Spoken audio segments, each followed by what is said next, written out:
général de l'ONU marque le grand retour du Mali sur la scène internationale. Ibrahim Boubacar Keïta a eu aujourd'hui plusieurs rencontres bilatérales avec certains chefs d'État africains et des principaux responsables de l'organisation onusienne. Jean-Marie Sangaré, ministre de la Communication, a rencontré le groupement professionnel des agences de communication. Les problèmes liés à la multiplication des agences de communication étaient au menu des échanges.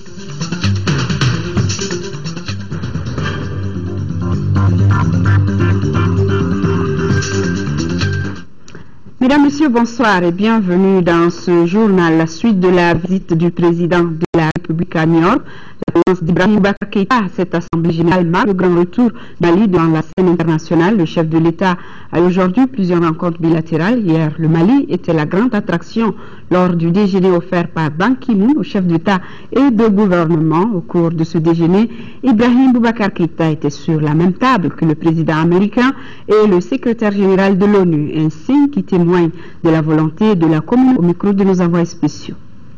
Je voulais encore remercier Allah, à tout le peuple malien, de cet honneur insigne qui m'a été fait d'être à la table des 10 personnes réunies autour du président Obama. Je lui faisais face. Et ça m'a permis qu'on échange. Déjà, on avait commencé un échange. Il a tenu à dire à tout le monde dans quelles conditions nous avions été élus. Il a dit à son estime pour le Mali, son souhait de redémarrer de manière vigoureuse la coopération avec le Mali. Il a souhaité que le Secrétaire général des Nations Unies accompagne le Mali fortement. Il a souhaité que le gouvernement mondial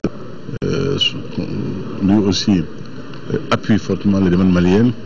Et en ce qui le concerne, lui, la promesse que les États-Unis seront à nos côtés de manière puissante.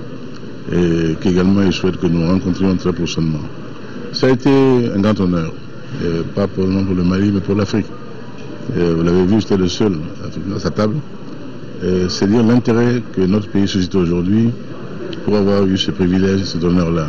C'est une table où il y avait le roi Abdallah de Jordanie, où il y avait la présidente de Costa Rica, où il y avait le président Abdallah Gül de Turquie. J'étais accompagné très relevé. C'est un signe au Mali nouveau, et un message aux Maliens. Le monde entier vous respecte désormais, le monde entier vous observe, le monde entier veut vous accompagner pourvu que vous croyez vous-même en vous. Nous croyons en vous, alors croyez en vous-même. Et en tant que président, moi je vous le dis, ma tâche, comme je l'ai dit devant le pays, sera de porter le Mali toujours plus haut. Inch'Allah. Le président de la République, Ibrahim Boubacar Keïta, a annoncé qu'il était au micro de nos envoyés spéciaux, Brahima Coulibaly et Boubacar Touré, le président à New York. Ici à Bamako, le chef du gouvernement et ses membres au travail. Le conseil de cabinet se réunit ce jour, 25 septembre 2013, sous la présidence donc du premier ministre chef du gouvernement dans la salle de conférence de la primature. L'ordre du jour portait sur les échanges autour des problèmes récurrents de l'heure.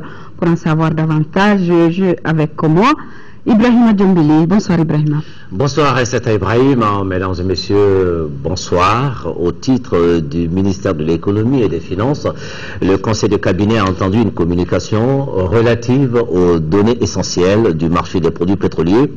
Il s'agit entre autres de provisionnement des niveaux de stock dans les dépôts, de la disponibilité des produits dans les stations-service du district de Bamako, des capitales régionales, dont les données sont disponibles. Au titre du ministère de la Sécurité, le Conseil a été informé de la situation sécuritaire du pays. Au titre du ministère de l'Administration territoriale, le Conseil a entendu une communication relative au démarrage des opérations de révision annuelle des listes électorales au titre de l'année 2013. Au titre du ministère du Travail et des Affaires sociales et humanitaires, le Conseil de cabinet a entendu une communication relative à l'organisation du 1er au 31 octobre 2013 de la 19e édition du mois de la solidarité et de la lutte contre l'exclusion. Cette année, le thème retenu pour le mois est la solidarité, un support essentiel de l'action humanitaire. Au titre du ministère de l'Éducation nationale, le Conseil de cabinet a entendu une communication relative à la célébration de la Journée internationale de l'alphabétisation, édition 2013. Le thème retenu cette année au niveau national est alphabétisation, décentralisation et pour rendre le monde durable. Au titre du ministère de la Santé et de l'Hygiène publique, le Conseil de cabinet a entendu une communication relative à l'évolution de la situation épidémiologique et des actions de riposte aux maladies à déclaration obligatoire et à potentiel endémique comme la méningite, la rougeole, la fièvre jaune, la paralysie flasque aiguë, le ver de Guinée N1. La situation épidémiologique reste calme, indique le communiqué du Conseil de cabinet de ce mercredi présidé par le Premier ministre Oumar Tatamli. Asset Ibrahim, à vous. Merci Ibrahim Adjombele. Nous poursuivons avec le ministre de la Communication et des Nouvelles Technologies de l'Information qui a rencontré aujourd'hui les membres du groupement professionnel des agences de communication GEPAC au centre des échanges, les problèmes liés à la multiplication des agences de communication et les propositions de solutions pour limiter cette prolifération. Fadem Baketa. Premier du genre, ce déplacement du ministre vers les agences membres du GEPAC, groupement professionnel des agences de communication, explique la volonté du chef du département de répartir les problèmes de ces structures. Ainsi, à travers une réflexion, le président du GEPAC a présenté les missions de structure. Occasion pour lui de décrire certaines de ses préoccupations. Notre plus grande préoccupation, c'est d'abord la loi sur la publicité au Mali, qui n'a malheureusement pas pu être votée lors de la dernière session de l'Assemblée nationale, malgré nos multiples pressions.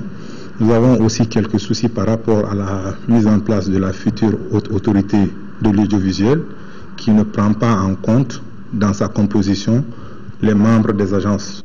Le ministre assure avoir pris bonne note des préoccupations soulignées. Considérant le GEPAC comme un groupe d'agences de communication sont des acteurs essentiels du secteur audiovisuel et il est important qu'en tant que responsable en charge de la gestion de ce département, que je vienne voir et échanger avec eux. Ce sont des dossiers qui sont en instance, mais qui seront gérés dans les jours à venir.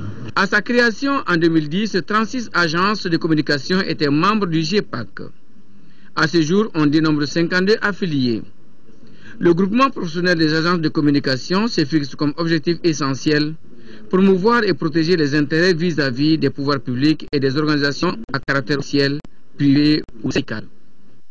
Et le ministre des Maliens de l'extérieur qui a rendu une visite de courtoisie au Conseil des Maliens de l'extérieur a été accueilli par le président du Conseil des Maliens de l'extérieur, Habib Silla. Au cours de la rencontre avec les membres du bureau, le ministre Abdraman Silla a décliné certains aspects des priorités de son département par rapport aux Maliens de l'extérieur, notamment la défense des intérêts des Maliens de l'extérieur et de leurs biens, la création d'une banque des Maliens de l'extérieur pour sécuriser les avoirs des Maliens de la diaspora, l'ouverture de guichets fonciers dans tous les consulats et ambassades pour assister nos compatriotes dans leurs transactions et investissements fonciers, la construction de la maison des Maliens de l'extérieur.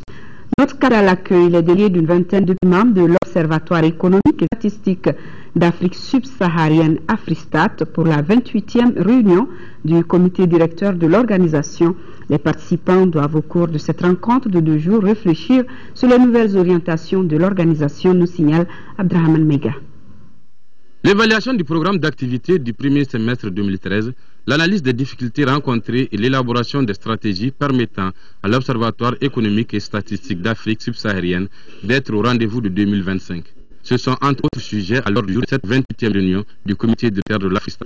Au plan technique, en plus des appuis, Afristat a réalisé des actions de formation continue dans le domaine des statistiques d'entreprise, des statistiques des prix, du suivi de la conjoncture économique et de la diffusion et a renforcé ses relations avec les écoles de formation SACI.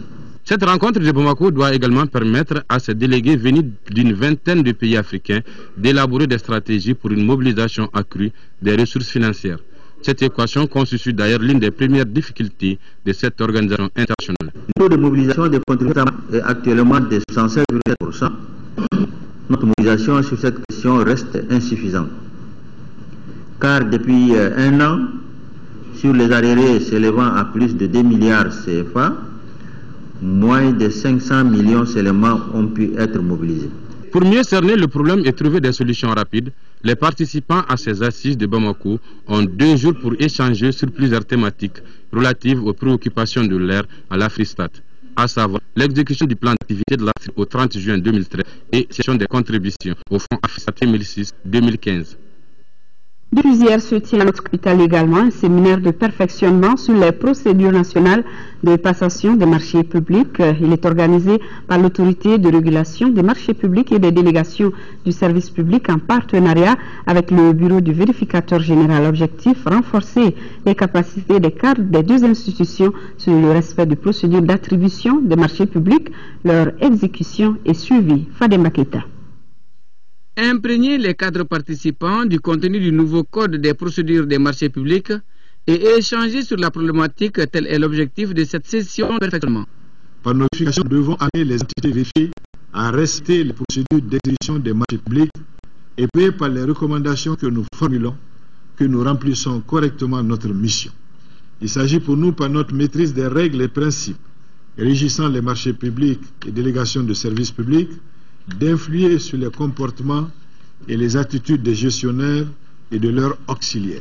Pour l'autorité de régulation des marchés publics et des délégations de services publics, cette formation doit, à n'en pas douter, contribuer à renforcer les capacités des acteurs dans plusieurs domaines. La passation, l'exécution et la réglementation des marchés publics. Au-delà de la vérification financière des entités contrôlées, un accent particulier pourrait être mis sur certains indicateurs, notamment les choix appropriés du mode de passation du marché, les règles applicables à la publicité et au délai, les règles de participation et de sélection, la qualité des dossiers d'appel d'offres. La session de formation qui s'étend sur 4 jours est animée par des experts facilitateurs. Elle porte sur 4 modules. Le processus de passation des marchés publics, leur exécution et suivi, la gestion des différents litiges et les techniques de contrôle des marchés. Traditionnellement célébrée le 8 septembre de chaque année, la journée internationale de l'arbitration sera célébrée au Mali du 26 septembre au 12 octobre 2013. À cette occasion, le ministre de l'Éducation nationale nous livre un message dont voici un extrait au micro de Innaba.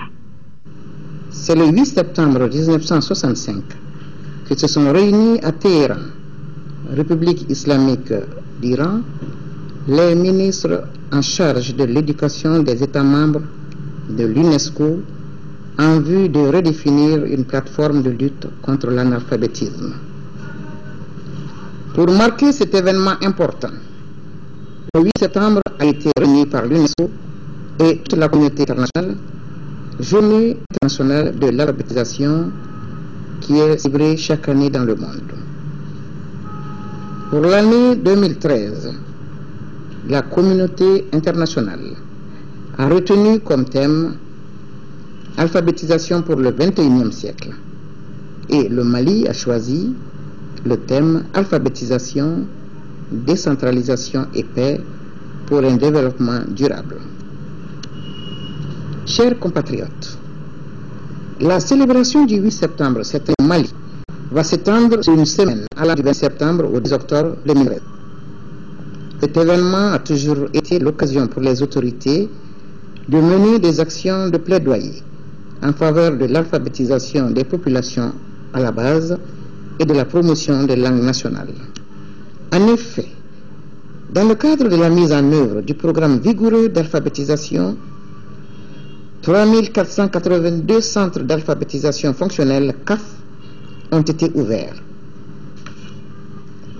Les centres d'éducation pour le développement, CED, fonctionnels sont au nombre de 1471 avec 26 256 apprenants, dont 12 023 filles.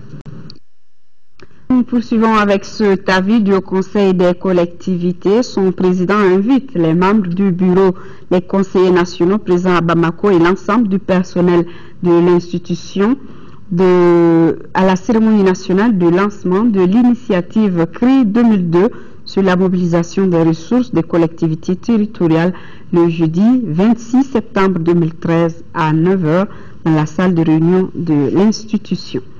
Tous les pèlerins maliens de la filière gouvernementale sont à Médine. Le dernier vol quitté Bamako mardi est arrivé le mercredi en début de matinée. Ce jour à Médine pour chacun des convois est de 8 jours. Les pèlerins, leur arrivée ont été accueillis par le consul général du Mali à Djeddah, Ousmane Diakité, accompagné du délégué général du Hadj, Mamadou Kamara. M. Diakité qui nous parle des améliorations apportées cette année dans l'organisation du pèlerinage. Il est au micro de nos envoyés spéciaux Abdrahman Keita, Brahima Touré et Nyanza Koulibaly. Je suis venu à l'aéroport au nom de l'ambassadeur Labat, au nom du consulat, m'acquérir des conditions d'arrivée et des conditions d'accueil. D'abord, par rapport aux conditions d'arrivée, je constate qu'il y a vraiment une avancée par rapport aux autres années. Parce que vraiment, les pèlerins ont atterri à Médine. L'avantage de Médine, c'est qu'après plusieurs heures de voyage, les pèlerins se sentent beaucoup plus à l'aise par rapport au rite. Parce que vraiment, l'atterrissage à Djeddah pose beaucoup de problèmes, surtout par rapport aux personnes âgées. Et donc, l'avantage de Médine nous permet vraiment d'économiser beaucoup de temps. Ensuite, par rapport aux conditions d'accueil, cette année, les conditions ont été beaucoup améliorées. Et le vol s'est très bien passé. Par rapport aux formalités, contrairement aux autres années, il n'y a pas eu vraiment de prise d'empreinte digitale. Donc cela a permis aux pèlerins vraiment de faire les formalités le plus tôt possible. Et quant à la situation particulière des personnes âgées cette année? Par rapport aux personnes âgées, il y a encore moins de problèmes. Je pense que la formation a été faite. Les pèlerins ont suivi les différents conseils produits par les différents encadrants. Le message que je voudrais vraiment faire passer, c'est de demander à nos compatriotes, comme au début, de continuer vraiment sur cette lancée, c'est-à-dire vraiment rester derrière la commission, faire le rite dans l'ordre et la discipline. Sur l'importance du séjour des pèlerins à Médine et les conditions d'hébergement, vous aurez plus d'informations demain avec nos spéciaux. Nous poursuivons avec ce tour communiqué du directeur général du budget qui informe les fonctionnaires et contractuels des collectivités territoriales des régions de Tombouctou, Gao et Kidal, payés sur budget d'État et sur billetage, que 2 pôles sont retenus pour le paiement de leur salaire du mois de septembre 2013. Pôle de Bamako pour les travailleurs déplacés des 3 régions, à Bamako et environ. Au niveau du pôle de Bamako, les paiements se feront les jeudis 26 et vendredi 27 septembre à partir de 9h au lycée Askia Mohamed. Pour les 3 régions du Nord, pôle de Mopti, pour les travailleurs des 3 régions au niveau du pôle de Mopti, les paiements se feront les lundis 30 septembre, mardi 1er, mercredi 2, jeudi 3, vendredi 4 octobre à partir de 9h au Venora de Mopti pour les 3 régions du Nord. Actualité hors de chez nous à quelques jours des élections législatives en Guinée, pouvoir et opposition s'accusent mutuellement d'entretenir les violences. Pour rappel, les dites violences avaient fait plusieurs victimes civiles et militaires. C'est sa première descente sur le terrain depuis la récente vague de violence à Conakry. La directrice nationale de campagne du Rassemblement du peuple de Guinée vient réconforter les 41 blessés pris en charge en l'hôpital national Grand. Elle leur promet le parti au pouvoir. Pour cette proche du président Alpha Condé, le principal parti d'opposition est responsable de l'embrasement de la capitale. Et surtout la violence, c'est vraiment du côté de l'UFDG. Parce que là, il faut le dire, il faut être clair. Et chaque fois qu'ils sortent, même pour les simples marches, c'est des morts. Et nous sommes en train de faire la pression pour dire aux gens de se calmer, mais je pense qu'il faut vraiment que chacun s'implique. Depuis le déclenchement des violences à Conakry, la campagne pour les législatives semble avoir pris une nouvelle tournure. Dans les programmes partis, l'eau, l'électricité et le pouvoir d'achat sont relégués au second plan. La priorité est désormais à la dénonciation de l'insécurité grandissante dans la capitale. Cellou Dalein Diallo dirige la liste de l'UFDG au plan national. Selon lui, tous les ingrédients sont réunis pour une explosion après le scrutin. Rien n'a été fait pour restaurer la confiance entre le pouvoir et l'opposition, entre la CENI et l'opposition. On a vu une CENI au service du pouvoir, on a eu un opérateur de saisie qui était recruté dans les conditions que vous connaissez, sans appel d'offres ni cahier de charge, pour servir le pouvoir. Cellou Dalein Diallo a noué une alliance avec la tête de liste nationale de l'UFR pour les législatives de samedi. Qu'on peut se recycler dans ce cas-là. Comme son lié, Sidia Touré, les violences électorales. Des violences, d'après lui, pourraient se produire en cas d'annonce de la victoire du parti au pouvoir. Les résultats de ce gouvernement sont tellement calamiteux que ces élections seront des élections sanctions pour le gouvernement si elles étaient un tant soit peu transparentes. Nous souhaitons justement que les conditions soient suffisamment transparentes pour permettre d'avoir des élections qui correspondent réellement à la volonté des électeurs guinéens. La campagne pour les législatives prend fin jeudi à minuit. La communauté nationale appelle les politiques et le peuple guinéen à la tenue et au calme. Au Kenya, après la folie meurtrière de terroristes Shebab qui a fait une 60aine de morts, des dizaines de disparus et plus d'une centaine de blessés, la nation kenyane reste inconsolable et s'interroge sur l'identité de ces assaillants sans égard pour la vie de personnes innocentes. Le moins que l'on puisse dire, c'est que le Kenya est toujours sous le choc, mettra longtemps, sinon très longtemps, à soigner les plaies de cette barbarie. Cette vidéo amateur fait le tour de la planète depuis ce matin. Nous sommes au début de l'attaque du centre commercial de Nairobi par les Shebab somaliens. On y voit l'intervention courageuse d'un policier pour sauver une mère et ses enfants. Dans d'autres images, on voit de nombreux otages qui évacuent le centre. C'est un journaliste qui était sur place qui a filmé. Il est traumatisé par ce qu'il a vécu. C'est quelque chose que je ne peux pas oublier. Je me rappelle tous ces gens vivants, mélangés avec des cadavres. C'était horrible. Le calvaire aura duré 4 jours. La prise d'otage a coûté la vie à au moins 61 civils, 6 membres des forces de sécurité kenyanes et 5 assaillants. Le bilan pour lourdir car une partie du toit du bâtiment s'est effondrée et une 60aine de personnes sont toujours portées disparues. Un deuil national de 3 jours a été décrété. À Nairobi, les drapeaux sont en berne. Les Kenyans se disent soulagés, mais ils veulent des réponses, notamment sur la véritable identité des membres du commando. Nous voulons savoir qui sont ces gens-là. On dit plein de choses différentes. On nous dit que certains sont morts, que d'autres ont été arrêtés. Nous voulons que les ondes soient ouvertes pour qu'on connaisse la vérité. Les Kenyans s'interrogent et s'inquiètent des répercussions de cette prise d'otage. D'autant que les Shebab menacent chaque jour le Kenya de nouvelles attaques s'il ne retire pas ses troupes de Somalie. Face à cette pression, le gouvernement appelle à l'unité et affirme ne pas être impressionné. Elle insiste sur le coup de filet et l'arrestation d'une dizaine de suspects. Retour chez nous, environ 100 millions de francs CFA, c'est le coût du financement d'un projet intitulé Dignité, respect des droits des personnes privées de liberté de l'association Avocats sans frontières Mali. Le projet qui dure 12 mois défendra les droits de l'homme et du peuple et il devra également contribuer à l'indépendance de la justice et des principes moraux de la profession d'avocat. Moussa Fani. Au cours de cette rencontre d'information et de sensibilisation sur l'accord de Ouagadougou, le chef de l'exécutif régional assisté de ses conseillers a expliqué et lu les 25 articles de l'accord. Dans le préambule, certains principes ont été rappelés, à savoir l'intégrité du territoire, la forme républicaine de l'État et la laïcité. L'objectif est d'expliquer, de diffuser le contenu d'accord, peut-être conclure avec l'assistance de la communauté internationale. Les échanges et les questions ont porté sur les mandats d'arrêt internationaux lancés à l'encontre des leaders de groupes armés, la décentralisation, l'indemnisation des victimes de guerre, entre autres. Nous, on part très satisfaits de la réunion, compte tenu du contenu très enrichissant et surtout de la clarté des débats et des réponses qui ont été données. Ça rassure davantage. Et nous vous assurons que nous serons les porte-parole pour la sensibilisation des populations à la base.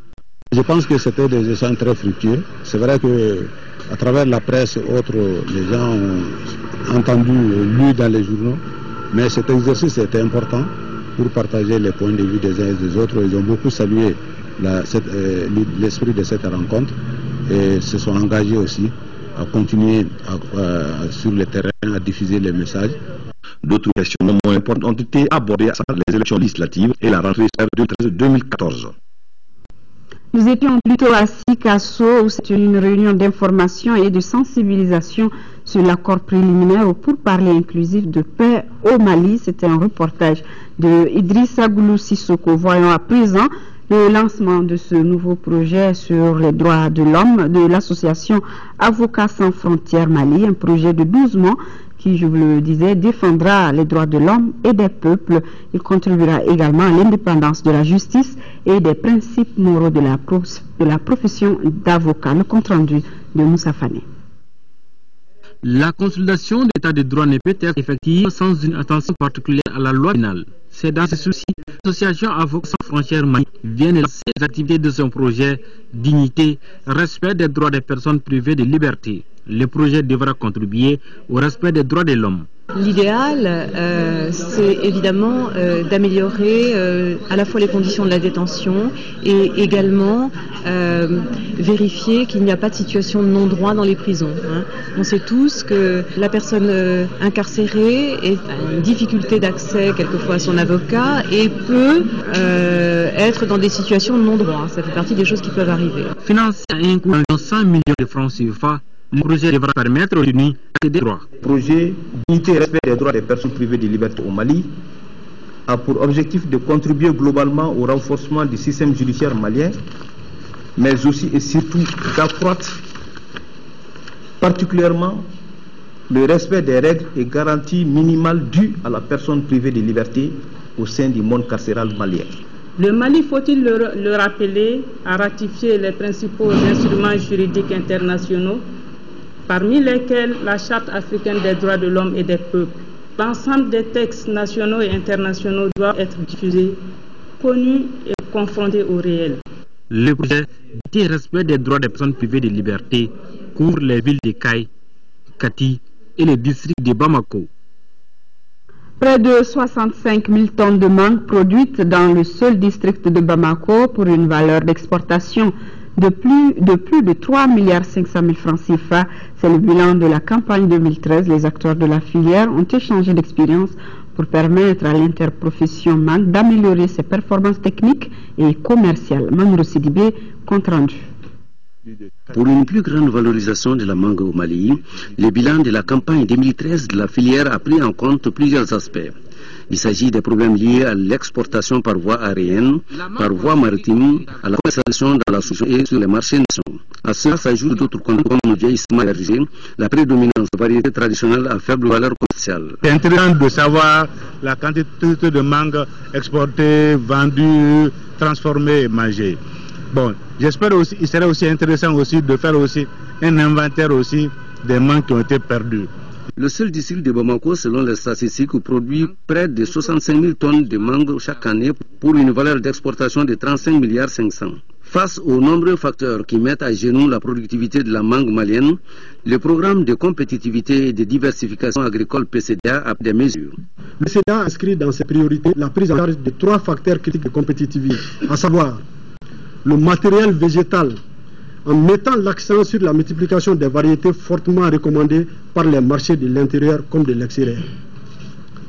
L'itinéraire technique de production, l'irrigation de la mangue qui permet de régulariser la production et donc de vaincre le phénomène d'alternance dans le cycle des récoltes.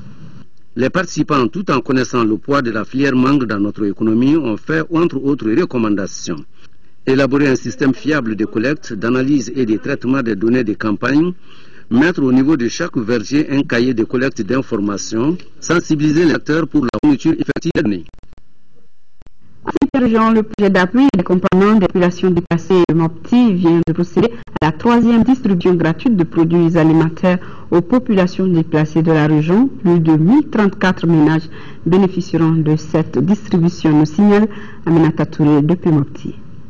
Cette 3e distribution gratuite de denrées alimentaires aux populations déplacées à Mopti par le projet d'appui et d'accompagnement des populations déplacées à Mopti PADMO porte sur 99 tonnes 135 kg de riz, 11 tonnes 896 kg de haricots et 3965 litres d'huile végétale. Elle sera au profit des 1004 ménages comme à la distribution précédente. Nous sommes à 3e et là vraiment nous n'avons rencontré aucun problème. les autorités locales, régionales, les collectivités, les ONG partenaires, tout le monde y a contribué. Toujours selon le coordinateur, des dispositions nécessaires au rapatriement d'environ 1200 personnes qui le souhaitent vers leur localité d'origine ont été déjà prises. 2 conventions ont été également signées avec des organisations de femmes pour la formation de 220 femmes dans des activités génératrices de revenus. Je voudrais encore une fois rappeler à celles-ci, c'est les populations du Nord, que la bienveillance des organisations humanitaires et la qualité des projets d'accueil ne doit pas nous faire oublier la nécessité, j'allais dire le bonheur d'un retour dans leur localité d'origine afin de pouvoir contribuer à l'œuvre de construction nationale. Il est à retenir que pendant une semaine, les agents du PADMO, appuyés par des bénévoles de l'Association des déplacés des zones occupées du Mali, seront mobilisés pour répondre aux besoins nutritionnels de leurs compatriotes à la mesure de possibilité de l'Association malienne des villages d'enfants SOS et de leurs partenaires.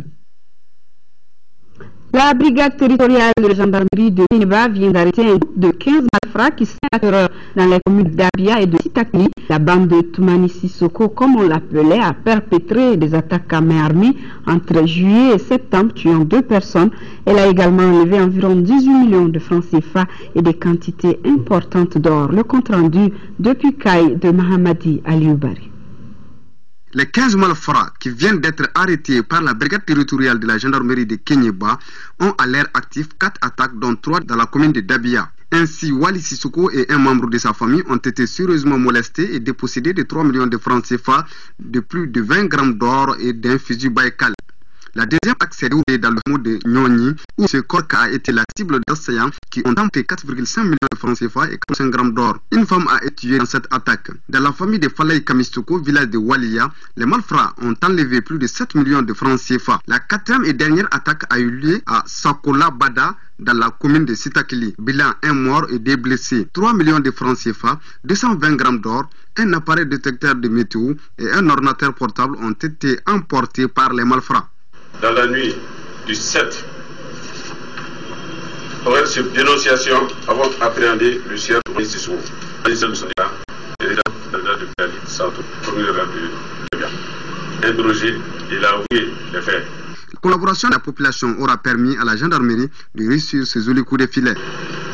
Ma reconnaissance à la population de Kéniéba qui, pour m'avoir montré encore une fois de plus l'intérêt des gendarmes qui résident en elle par la fourniture des renseignements qui nous ont permis l'arrestation de ces nombreux malfrats. Toumani Sissoko, magicien de son état et sa bande ont été mis à la disposition du juge de paix à compétence étendue de Kéniéba. Et en ce basket de trait en ce moment, le Mali joue contre l'Angola. Et au moment où je recevais cette nouvelle, le Mali est mené 37-35 dans le 3e quart-temps. Vous pourrez suivre la suite de la rencontre des Aigles Dames sur TM2, l'autre chaîne de télévision de l'ORTM. C'est la fin de cette édition. Merci de l'avoir suivi.